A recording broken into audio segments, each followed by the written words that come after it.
Bom dia, gente. Boa tarde, boa noite, sei lá. Que horas que tu estás ouvindo isso? Mas é interessante isso que eu estou fazendo agora, porque hoje é dia 27 de abril, são 11 horas e 4 da manhã, e eu estou fazendo isso porque eu como trabalho com música, não tenho que normalmente acordar cedo. Acordo sempre 9 horas, mas inclusive agradeço muito por isso, por não precisar acordar cedo. É uma das vantagens da minha profissão. Mas hoje eu tive que acordar para fazer exames preventivos de saúde. Inclusive aconselho a todos. As mulheres já têm esse costume, né? Os homens que são mais, são menos cuidadosos. Então, é engraçado que para todas as pessoas, para quem eu falo que fui estava no médico, elas perguntam: "Tá tudo bem?" Eu falo: "Não, gente, são exames preventivos." Elas falam: "Ah." Então, eu me dou conta do quanto os homens realmente não têm esse costume. Enfim, mas o que acontece é que eu estava vindo para casa, né? E, na verdade, quando eu saí, foi. Eu fico vendo as pessoas indo para o trabalho e tal, e me dei conta de uma coisa, gente, que é um. Eu não sei exatamente para quem é esse recado, se é para o pessoal da parte artística, né, os colegas músicos, ou de a arte de uma forma geral, mas eu me dei conta de que em conversas assim com o pessoal das artes e tal, nessa época de pandemia mesmo, tive várias entrevistas assim, e as pessoas me perguntam: "Ah, como vocês estão se virando agora durante a pandemia? Os artistas?" E eu sempre penso: ué, a gente está se virando bem, porque a gente pode fazer nossas lives, arrecadar dinheiro.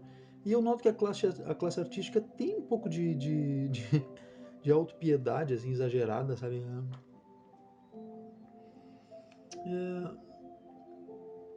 É óbvio que a gente tem realmente não é tão valorizado como deveria, então, mas a verdade é que todas as profissões têm isso, né, gente?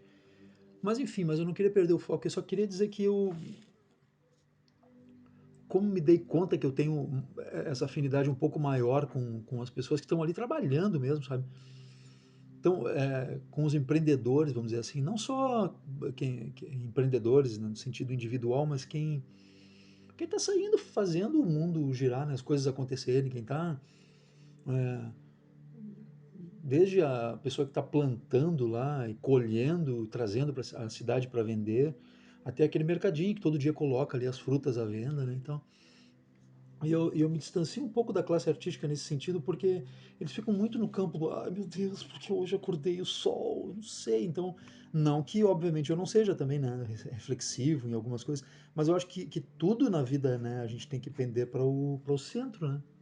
Não digo para o centro, mas para um equilíbrio. Então, reflexivo demais ou ação demais, né? Muita prática também. Então, o ideal seria a gente contrabalancear e não exatamente o pêndulo tem que estar no meio sempre ou mais para um lado, né? Pode variar, né? De acordo com as circunstâncias, com a observação que a gente faz, a leitura que a gente faz da vida e o que nos cerca. Mas eu estou escrevendo isso. Eu estou lendo isso justamente porque eu estava ali, né? Eu não vou dizer que eu estava no vaso solitário, mas eu estava lá refletindo sobre a vida e pensando no que fazer, pensando, pô, eu acho que eu já vivi bastante para, acho que já tenho como escrever alguma coisa, mas aí penso, pois é, mas é que na verdade eu sou músico. Mas lembro de um amigo meu, que é o Márcio, que, que me disse que eu deveria escrever, porque o Márcio um estudioso, sabe? Estudou pra caramba, se formou, fez mestrado, doutorado, acho que em agronomia, depois fez doutorado, não sei se agronomia também, depois fez filosofia e psicologia por último.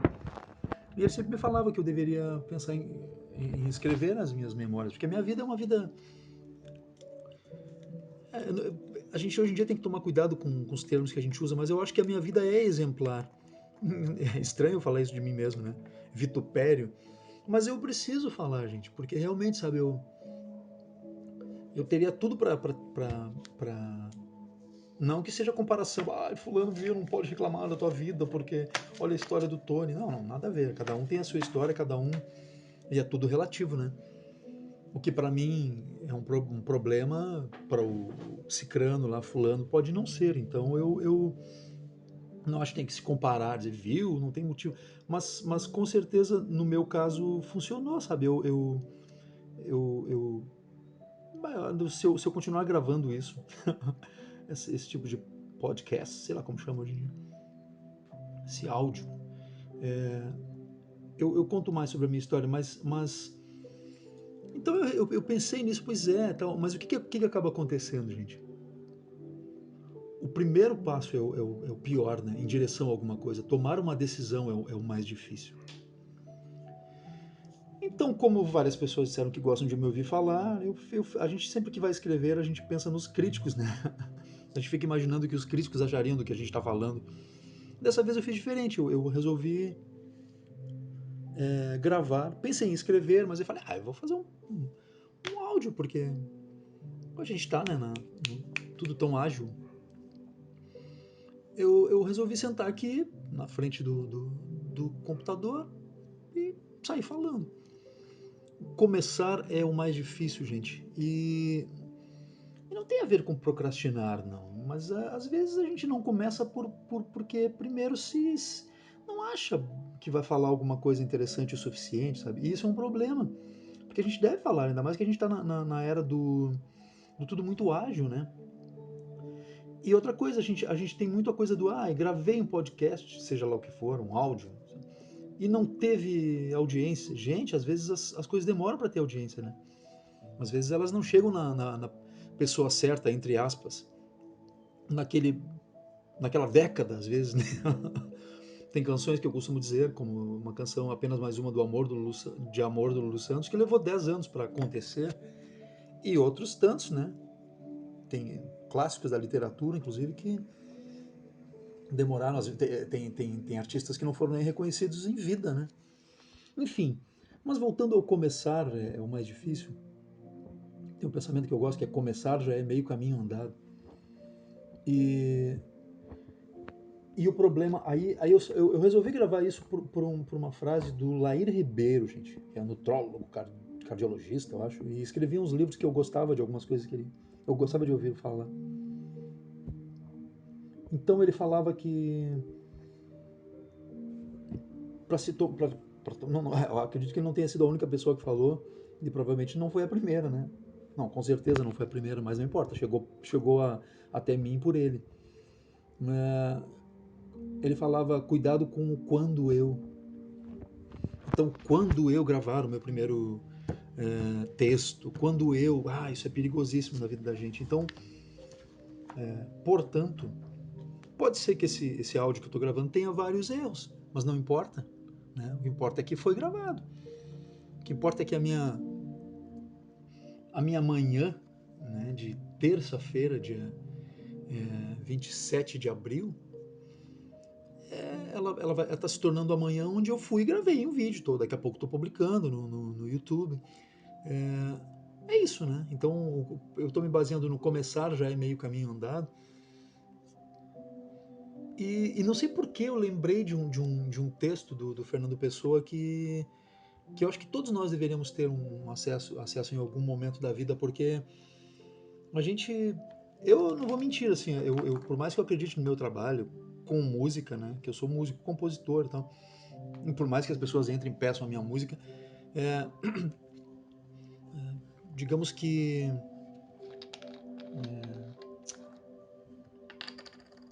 culturalmente, assim, eu trago muito da minha família humilde, sabe? Tudo que meus pais passavam, dizendo que a gente não tinha mesmo como.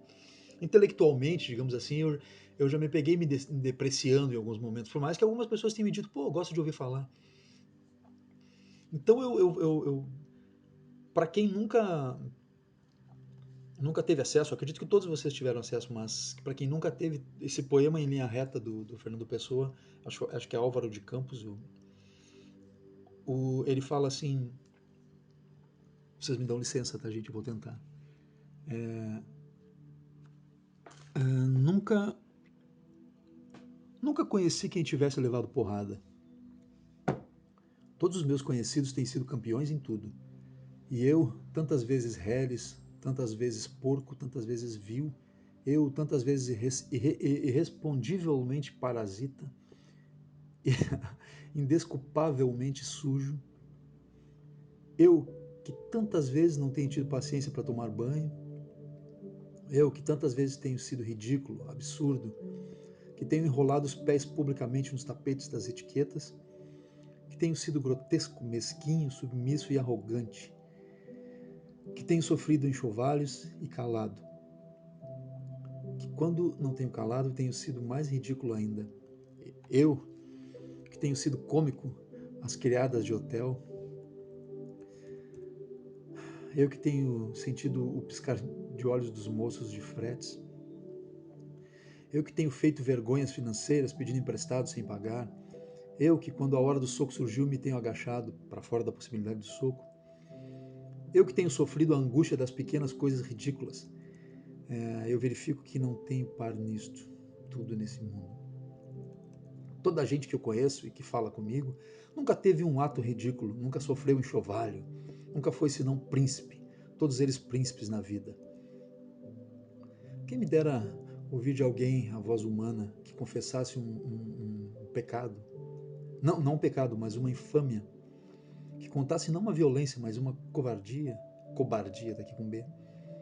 Não, são todos o ideal. Se os ouço não me falam, se os ouço e me falam, tá aqui oiço e me falam. Quem há neste largo mundo que me confesse que uma vez foi vil, ó príncipes, meus irmãos? Ah, estou farto de semideuses. Onde é que é a gente no mundo? Então só eu que é vil e errôneo nessa terra? Poderão as mulheres não os terem amado? Podem ter sido traídos, mas ridículos nunca. E eu, que tenho sido ridículo sem ter sido traído, como posso falar com os meus superiores sem titubear? Eu que tenho sido vil, literalmente vil no sentido mesquinho e infame da vileza. Enfim, para falar a verdade, eu não sei por que eu li o Poema em Linha Reta, mas esse poema sempre vem à minha mente quando eu penso nisso, assim, de quem sou eu para escrever, ousar escrever alguma coisa, escrever minhas memórias? Quem sou eu, filho de vidraceiro, que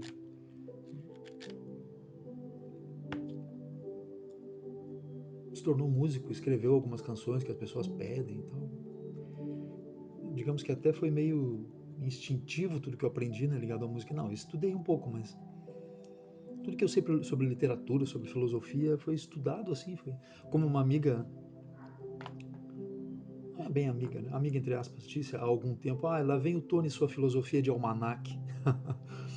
Eu não me ofendi, na época me lembro que eu ofendi, mas hoje em dia não me ofendo porque eu acho que o almanaque tem um poder de síntese interessante, né, com relação a alguma coisa. É, é óbvio que depende de quem criou o almanaque, né? Mas a gente não pode desconsiderar o que foi escrito, porque às vezes um pensamento é uma síntese muito interessante. Por exemplo, o pensamento que mais me ajudou a minha vida inteira é do Disraeli, que diz: a vida é curta demais para ser pequena. Não precisa pensar muito, entender. Eu, na verdade, na época em que li esse pensamento, eu nem sabia quem era Disraeli, depois que eu fui pesquisar. Mas esse pensamento me disse muito. Então, eu não sei exatamente a síntese disso desse áudio que eu gravei hoje é essa, gente. Pedir desculpa à classe artística, pois não tem tanta identificação assim com sofrer e falar sobre o que sofremos nas mazelas da música, porque é isso aí mesmo, gente. Eu quero vender a minha música, quero que a minha música... O Carlos Villagrán, que fazia o Kiko, ele estava no programa do Ratinho.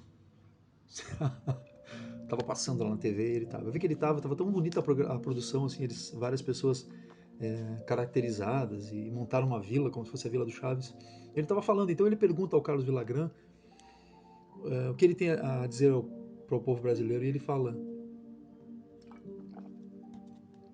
Então a gente imagina que ele vai falar sobre, eu quero dizer que artisticamente tudo que o Chaves representou na América Latina, e ele fala, eu quero agradecer ao povo brasileiro, assim como ao povo de toda a América Latina e todos os países onde o Chaves chegou, por ter me ajudado a colocar comida na boca dos meus filhos. E essa é a minha relação com a arte.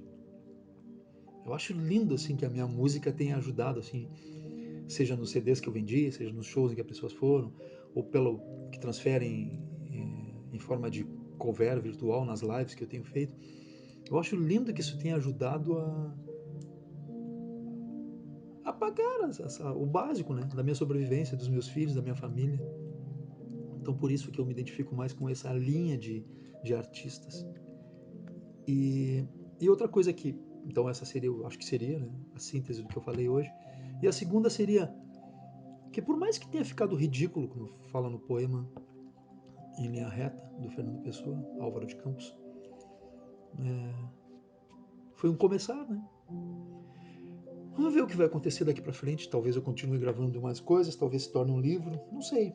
Mas só sei que nesse dia 27 de abril de 2021, eu gastei esse tempo aqui para falar coisas do meu coração e do meu cérebro também, para todos nós, tá bom?